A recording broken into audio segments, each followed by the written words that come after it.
are very serious and we are going to be very specific on what is going to happen. Municipality now is taking charge of all the structures being constructed in this town, in this municipality, on top of drainage.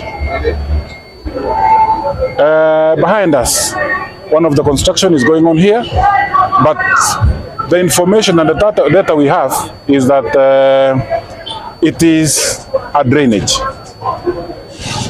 And we have the proof that it's a drainage. We have the report from the elders, and we are not going to allow any structure, not only this particular one, to be done on top of the drainages.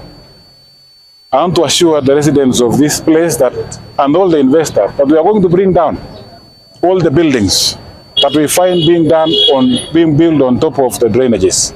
That is one thing. Another thing is you can see so many other structures coming up.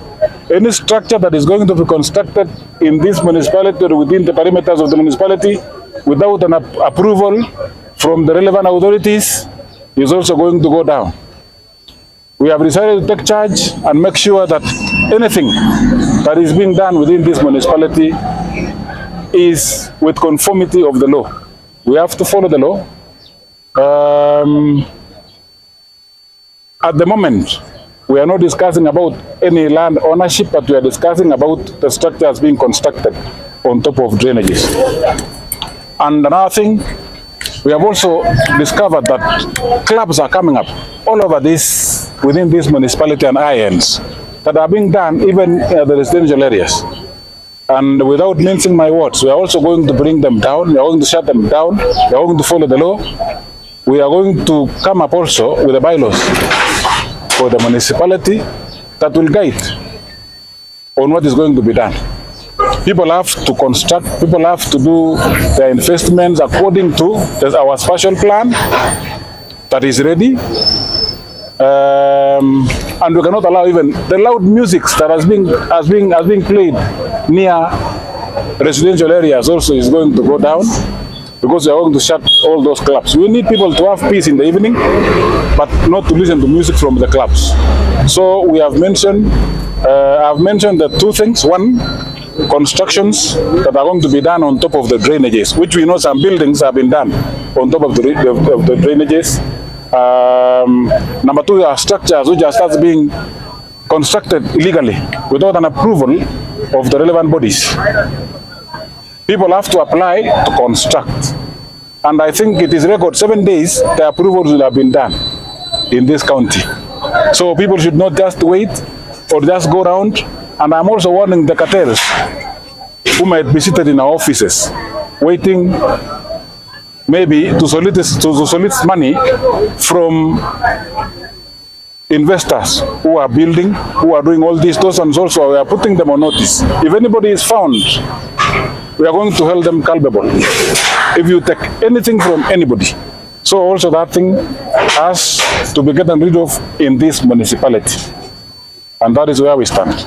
Talk about this specifically. We have talked about the general, talk about this. We are expecting that to go down as per the elders notice respond to that. So we are here now giving statements. What is the status of this building? The man appears to have approvals, including from NEMA. How did that approval come up when we were in place as an office? Do we have inspectors who go around approving this building? In addition to that, Bonakitur, people are asking themselves, is the county or the leadership divided? These people have been approved, then the next day the building has to come down. Is the leadership divided? With us, we are talking specifically on the drainage. Okay, we are not disputing all the others, but we are talking about the drainage, and nobody can own a drainage. And the leadership of this county is not divided, as you've asked.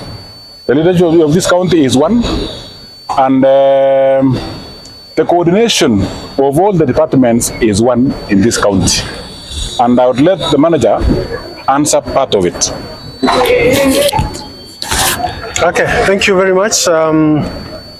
My name is Tito Koyet. I'm the manager for the municipality of Eldoret. Thank you very much for joining us. I think the chairman has clarified the issues that we are talking about, and we are saying that we need the continuation of a coordinated approach to some of the issues that you have raised. And with regard to this particular building, we are saying that the chairman has clarified that nobody can own a public utility space. Nobody can own a drainage, for example, or own a way live, for that matter. So irrespective of all the documentation that one may claim to have, if indeed the space is a public utility space, then it remains a public utility space, irrespective. And that goes for all our town, our entire CBD and beyond. Soon we are going to be elevated to a city status, and we'd like to ensure that the people who are investing in our towns put their money in the right places. My name is Francis Osoro. I'm the manager of FIMS Limited, the manager for this building, which is in dispute. The entire exercise was started in 2006. The land was acquired, an alternative land was given, which could access the other place which we call a market. And from there, we underwent all those things that are supposed to be done. That is all procedures. It's only after trying to put up this thing. Imagine from 2006, and this is 2023. When the entire saga started, we have not even been asked to go to the county to explain ourselves. We are being condemned and heard. I thought if there was a way of doing things, there is a procedure. Even in Parliament, there is a committee that summons the honor of these people to prove their authenticity. But they have not done it. We are only getting this from the press. And we were only attracted to see the press here, like yesterday. So we have just come, even to respond that what the county is doing is wrong. Because there is a due process which is supposed to be followed. The government cannot act on maybe directives. They act on policies. There could be a policy from the same place. Like now, you have arrested me, you have caught me taking beer. I could pretend and say, I don't know whether it is illegal to take beer. The court has got to hear you. They will not make a decision without you.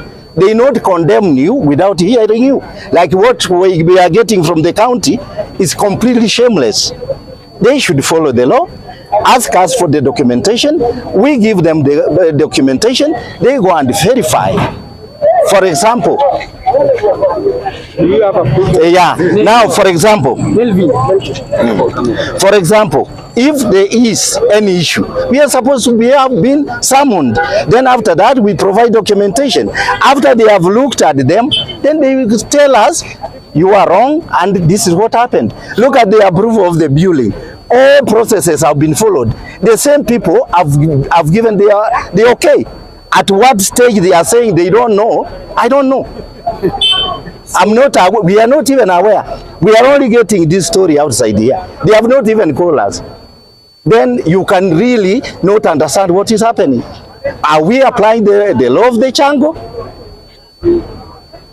Kenya is governed by a rule of law.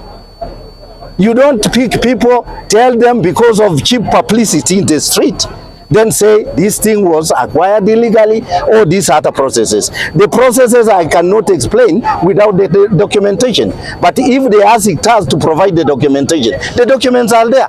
Way back 2006 is not yesterday. What do you think is the reason behind them frustrating?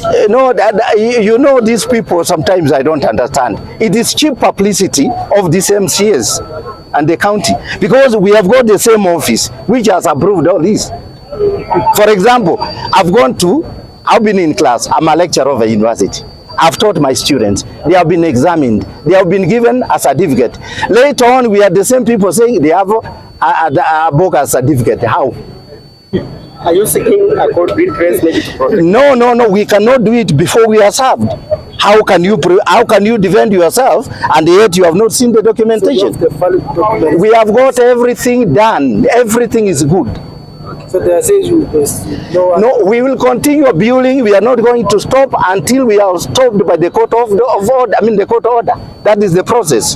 So you got all the approvals from the... We have got everything from lands. We have got everything from the county. At what stage they changed? I had one journalist asking these people whether the office is divided. So They are not working as a team. this is a great... This collective responsibility, do they have it? Really? If they had it, they could not have come without summoning us to the county, asking us all the documentation. After they have disapproved those wrong documentations, then they could come with a valid explanation that surely